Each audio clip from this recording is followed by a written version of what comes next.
ஒரு மகா ஞானி போயிட்டு ஒரு வீட்டில் பிச்சை கேட்குறாரு.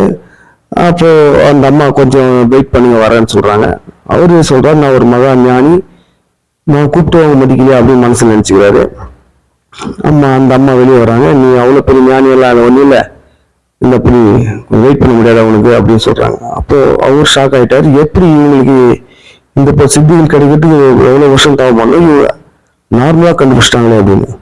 ஏன்னா அந்த சக்கரைகளை பொறுத்த வரைக்கும் நம்ம அந்த தன்மையை நம்ம அடக்கி கண்ட்ரோலா வச்சுக்கணும்னாலே ஓப்பன் ஆயிடும்.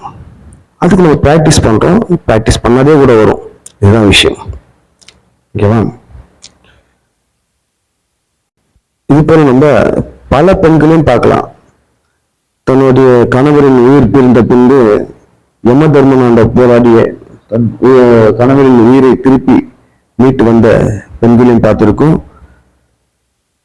தவறு செய்யாத கணவரை கொன்றதுனால அந்த நாட்டையே எரித்த பெண்களையும் பார்த்திருக்கும். அப்ப பெண்களுக்கு அந்த ஒரு